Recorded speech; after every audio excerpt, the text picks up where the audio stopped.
السلام عليكم ورحمة الله وبركاته. كلانتي وعن أو ونكسن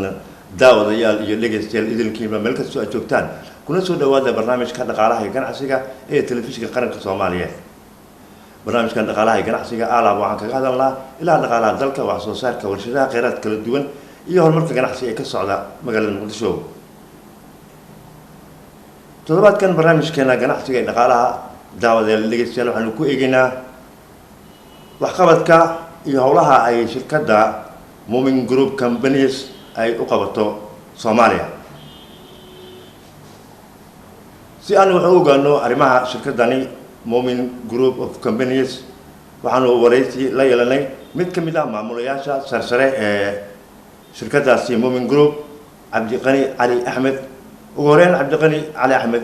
مدن كسر له تلفزيون قرن الصومالية. كله مستر عبد الكريم وما صنته. الواحد وربعين جود نجسيسا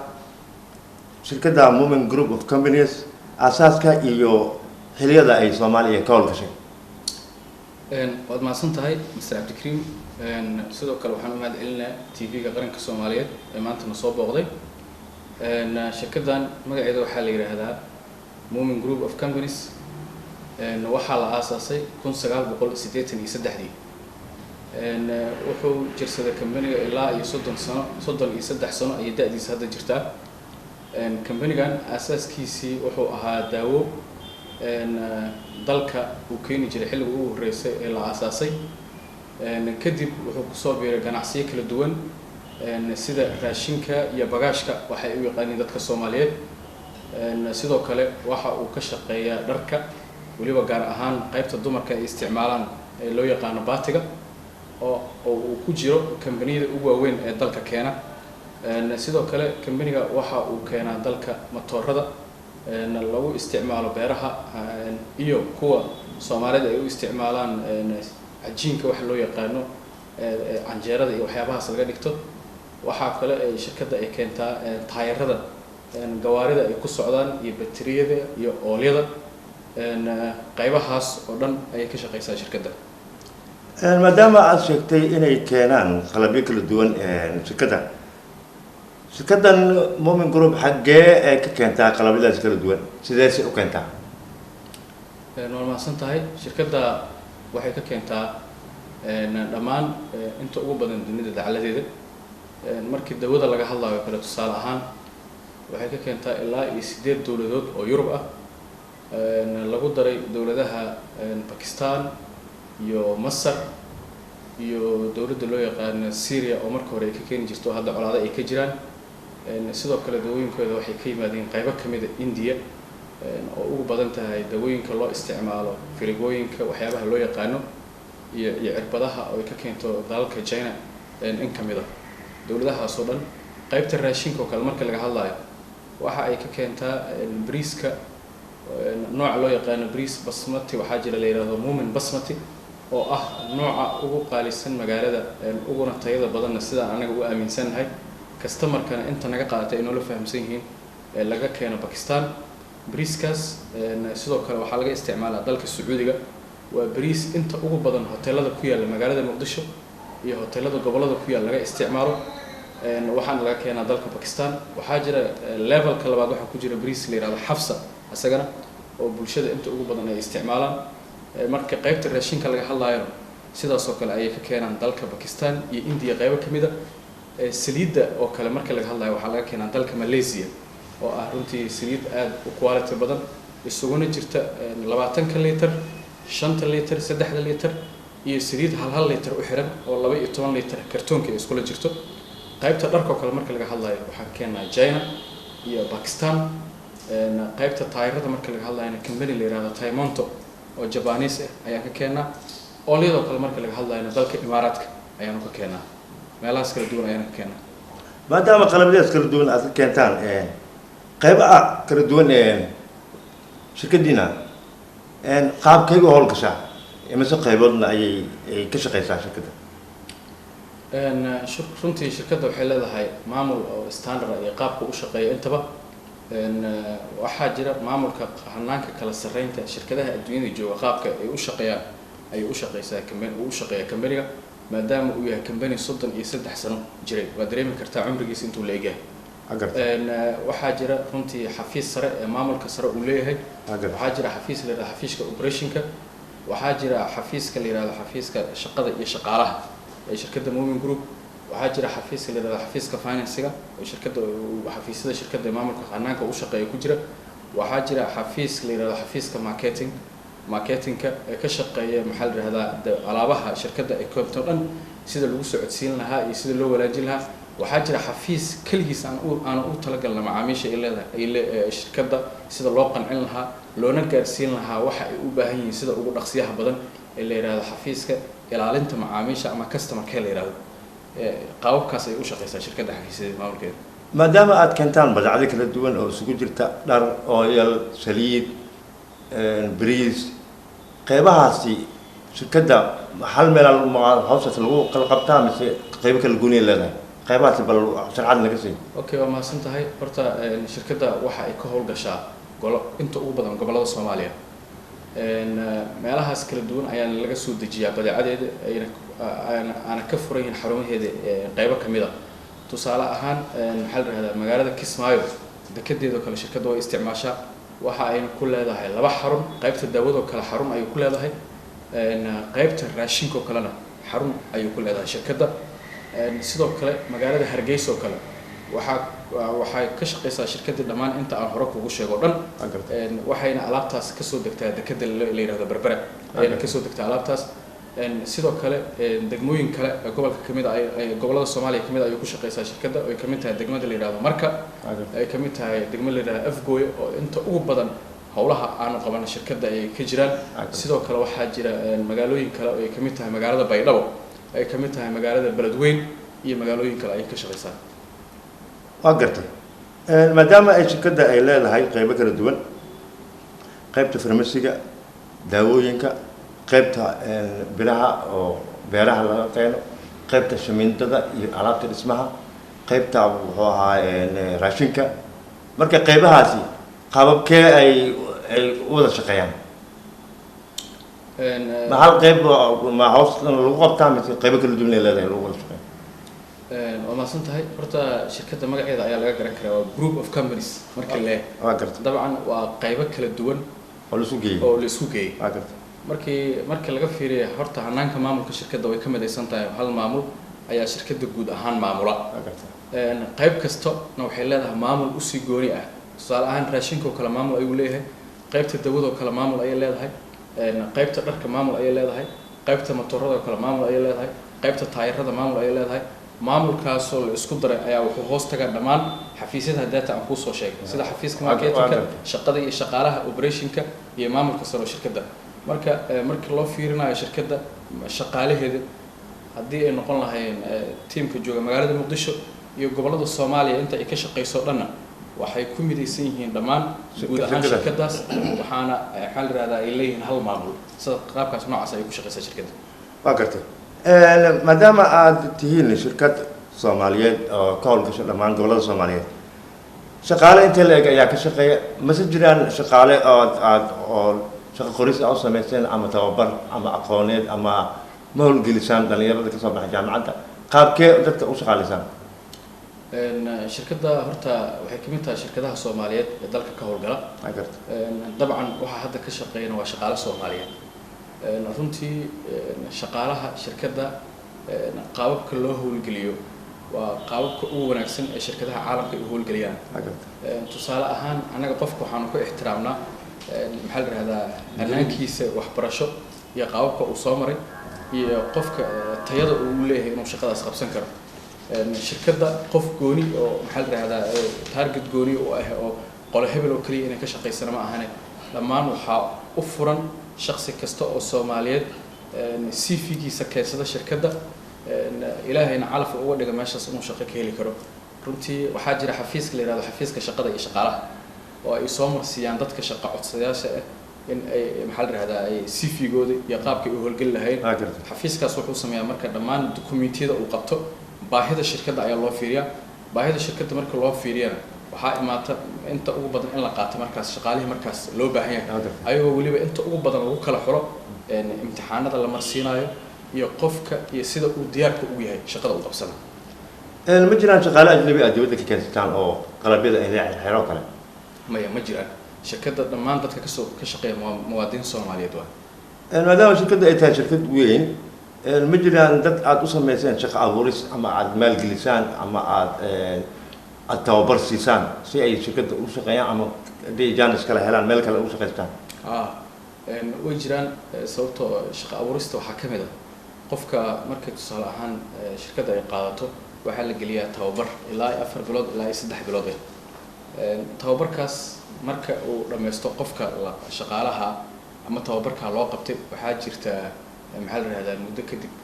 inuu yiraahdo qofkii shaqo kale oo fursad asaga u arko inuu heli karo. qofka asoo xirfadiisa leh shirkadda kuma cadaadayso inuu meesha sii joogo waa la fasaxaa, markaasaa laga yaabaa xirfadiisa inuu meel kale uga faa'iideysto. sidoo kale shirkadda waxay leedahay goobo kale oo sida beera iyo maxaa la yiraahdaa dalagooda iyo qaabka looga shaqeeyo. qaabka noocaas waxaa jira shaqaale si free ah loo tababaro kadibna magaalada lagu sii daayo sida ay danahooda kale ay u raacdaan. qaybta maalgelinta ma jiraan dad Soomaaliyeed ama dad iska tabardaran oo aad garab siisaan oo aad shaqo u abuurtaan sida inaad maalgelisaan? ayadana way jirtaa, weliba tan waxaa jirta tan ugu fiican ee loo sameyn lahaa qof oo Soomaaliya. tusaale ahaan shirkadda waxa ay sameysaa dad badan ee suuqa dawada jooga kale ama raashinka, oo waxaa jira shirkadda yimaada markaas qofka uu leeyahay qof hebel ayaa damiin iga ah. qofka noocaas oo kale wuxuu qaadanaa lacag aad u fara badan oo deyn ah mararka qaar uu qaataa, uu leeyahay waxaan soo celin doonaa muddadii markii aan ku shaqeysto oo noocaas stepskaas aan maro. qofkii muddo kadib wuxuu noqonaa sanad iyo 2 sano iyo 3 sano kadib qof asaga iskiis u shaqeysan kara oo meel taagan awood maxaa la yiraahdaa awoodi kara biilkiisa iyo wax ka badan inuu helo. maalgelinta ugu fiican waa qofka in maxaa la yiraahdaa la siiyo badeeco kale oo badeecadaas soo cadeeyo oo maxaa la yiraahdaa uu sameeyo maxaa la yiraahdaa asagana berito uu noqdo qof asaga isku tashada ayay shirkadda noocaas isticmaashaa. maadaama ay shirkaddu ay tahay shirkad Soomaaliyeed, Soomaaliya waxaa ka jirta dawladda ka jirta,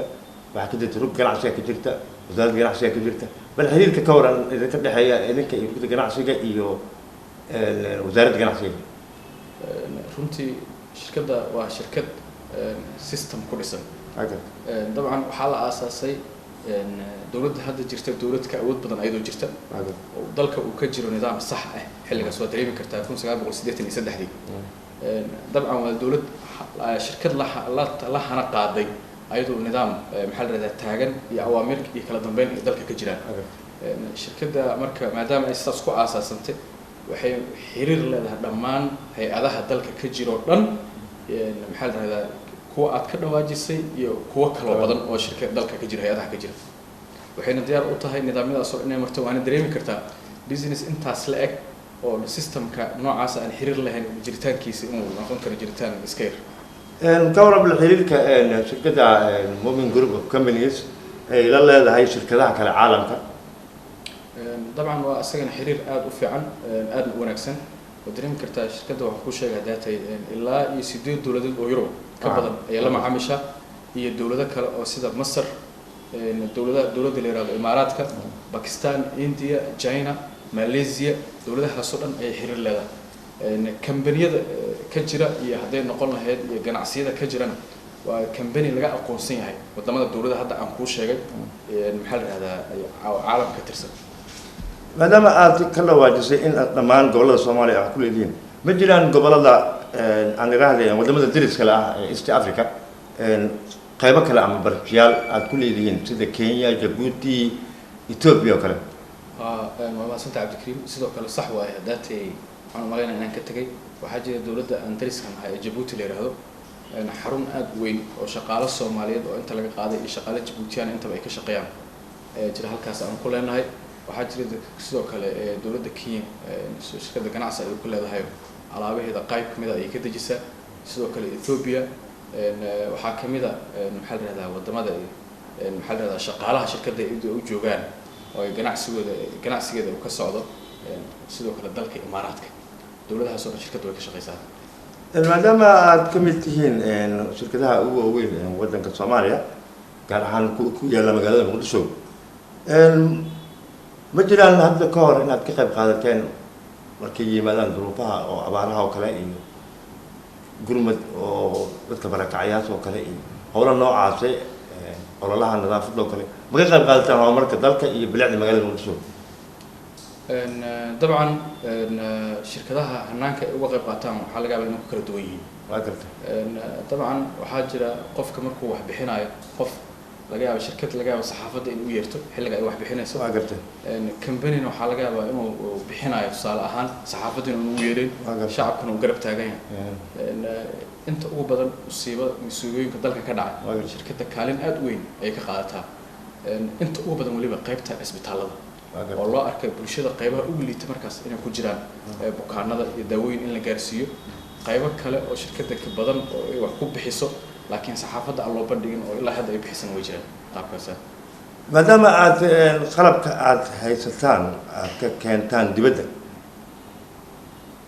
isku daydeen inaad wax walba oo dibadda aad ka keensan leedahay waddanka gudihiisa aad ka samaysaan isku day noocaas uu jiraa shirkadda runtii inay dibadda keliya wax ka keento ma aha ayadan waxbay u dhoofisaa tusaale ahaan dalagga dalkeena ka baxa sida la yidhaahdo sisinta iyo galleyda iyo maxaa la yidhahdaa dalag fara badan oo halkan shirkadda ay ku beerto kadibna waxaa jira dibadda oo iib geyso oo uu ka mid yahay muuska oo kale ka qayb qaadashada kheyraadka dalka iyo kheyraadka sidoo kale waxaa jirta warshad la yidhahdo warshadda plastic oo shirkadda hadda magaalada muqdisho dhexdeeda ay ka furtay warshadaasoo tusaale ahaan caagadaha iyo waxyaabaha la turo scrapka loo yaqaano shirkadda ay dib uga faa'iideynayso hadan shacabka inta la ururiyo magaalada laga ururiyo waxyaabaha qashinka Soomaalida u taqaano kala waa ee shirkadda inta dib la galiyo hadan la soo warshadeeyo wax la isticmaali karo oo nacfi ay shirkadda ka soo dhigto taas ka mid ah hadda waxa la rajaynayaa hadduu Ilaahay raado mustaqbalka dhow in loo tallaabsan doono marka in shirkadda waxay qorsheynayaan in wax badan la soo saar badan dalka laga sameyn doono maadaama ay jiraan shirkadaha caalamka inay grade kala leeyihiin maadaama shirkaddan Moomin Group of Companies ay ka mid tahay shirkadaha ugu weyn aqoonta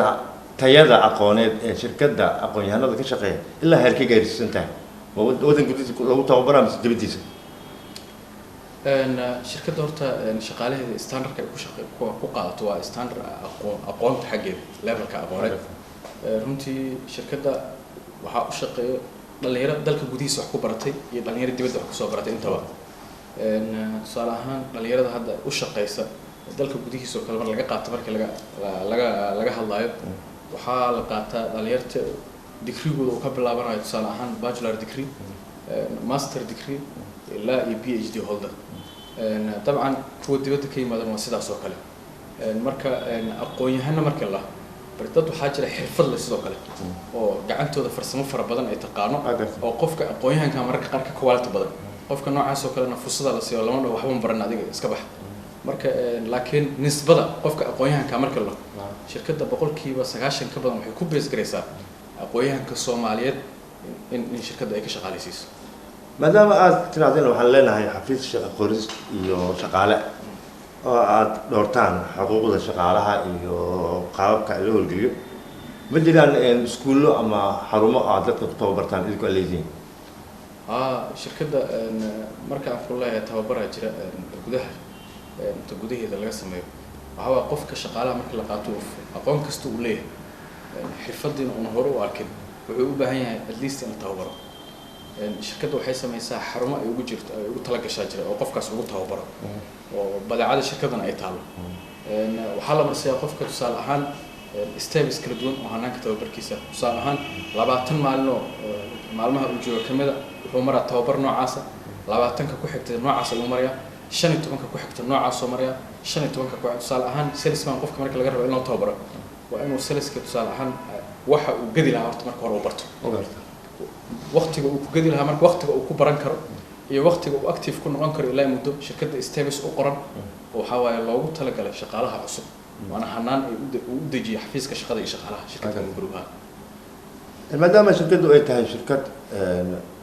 dadka Soomaaliyeed wada leeyihiin qaababka ka guud ay u shaqeyso waa taas xafiisyo badan ka shaqeeya marka maamulkana waa mid saas wuxuu sheegtay ma jiraan qorsho shirkadda ay u degsan oo aad ku talaabsanaysaan sanadka soo socda iyo waxyaabihii hore idin qabsoomay maxaa iska bedelay ma jiraan horumar ama qorsho oo shirkaddu leedahay idinka waa jiraa mar kasta horumar shirkad kasta oo caalamka ka tirsan runtii wax la yiraahdo vision iyo mission ay leedahay oo qoran طبعا shirkadda waa dareemi kartaa 1983 markii la aasaasay iyo maanta hanaanka ay joogto ismaaha mar kasta sanad ka dambeeyo horumarku sii jira marka shirkadda sida ugu marka hore ugu tala gashay horumarka noocaana gaarto ayay u qorsheysan tahay horumar ka duwan inay gaari doonto mustaqbalka dawladda maadaama sanadku uu gabagabay yahay maxaa idin qorsheysan 2017 waxaan noo qorsheysan wax kasta oo wanaagsan shirkadda inay ku talaabsato dawladda okay ugu dambeyn waxaan ku weydiinayaa su'aal ku saabsan maadaama ay magaalada Muqdisho ay tahay qaybaha shirkadda ugu weyn meelo badan ay ku leedahay qaybaha kala duwan ee shirkadda ay ku leedahay magaalada Muqdisho waa qaybay runtii horta xarunta ugu weyn shirkadda waxay ku taalaa maxaa la yiraahdaa suuqa Bakaaraha oo ganacsiga ugu badan oo Soomaaliyeed uu ka jira runtii degmooyin kale oo maxaa la yiraahdaa ka tirsan gobolka Banaadir ay jiraan waxaa kamid ah degmada Hodan ayaa kamid ah shirkadda xarun ku leedahay waxaa kamid ah degmada la yiraahdo Yaaqshi oo shirkad runtii xarun ay ku leedahay waxaa kamid ah degmada la yiraahdo Xamarweyne ayaa kamid ah iyo degmada la yiraahdo Wadajir marka degmooyinkaasna way ka horgashaa marka loo fiiriyo gobolka Banaadir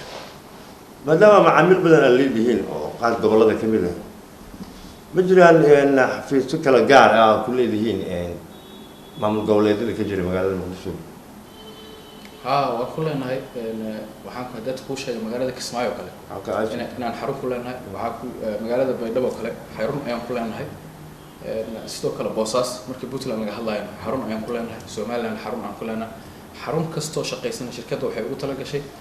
qayb kamid ah macaamiisha ilaalinteeda loogu talagalo leeyahay customer care ayaa ka dhex furay